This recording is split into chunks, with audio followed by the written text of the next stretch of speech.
Alright, I want to show you guys something I put on this bike. This is one of those U-bracket chain tensioners. This is a 10-inch one.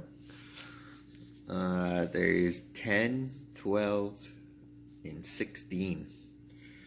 So, you gotta be careful which size one you buy.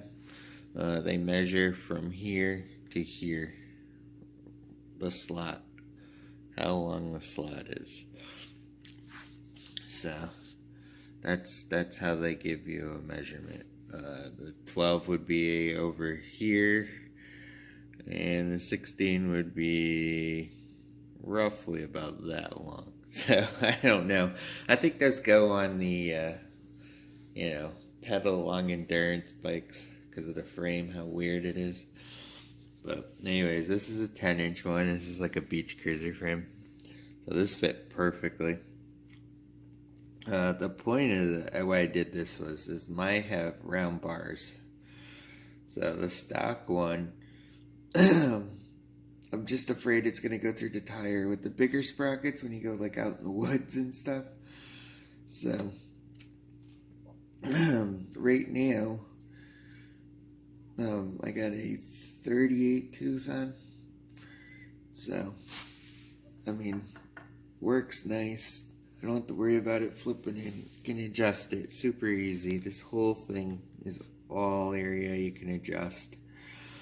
Now, the cool thing is if I put that on, gear sits up here, almost level with this. Yeah, about like here. And I got all this room to adjust the chain. So, it takes a couple of seconds. Hey, one thing I see people do, and it's so retarded. I don't know why the hell people do things they do. I see everyone putting washers on here, stacks of the washers. I'll get to that in a minute. But really, what you're supposed to do is put the U-bracket through, put the plate on, and use 2 lock nuts. It's secured. Same on the bottom. The ones that come with it are like yay long. So I didn't feel like cutting them and stuff. I went down to the hardware store and just bought these. That way they're all galvanized. Don't have to worry about them rusting and stuff. So they give you a typical idler pulley.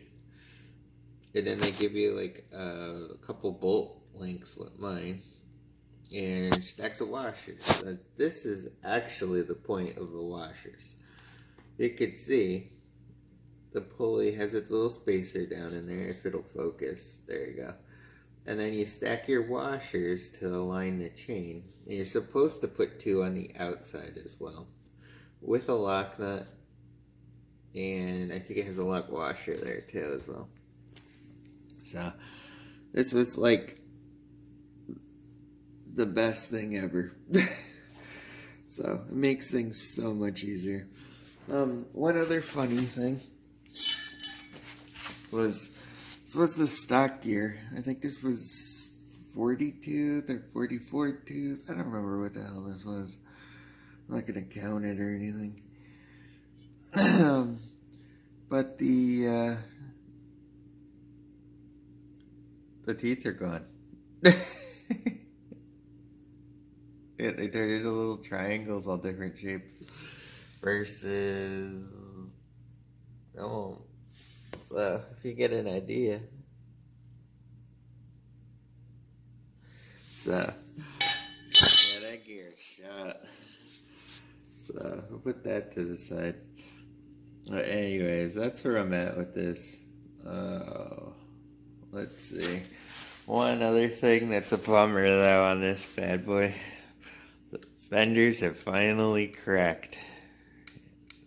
I mean, they're dampered. I got a piece of rubber and stuff in between them so they don't vibrate, but vibration got them. The other one's cracking in the back too, so fenders are off before they kill me. Everyone said that would happen. So anyways, cool.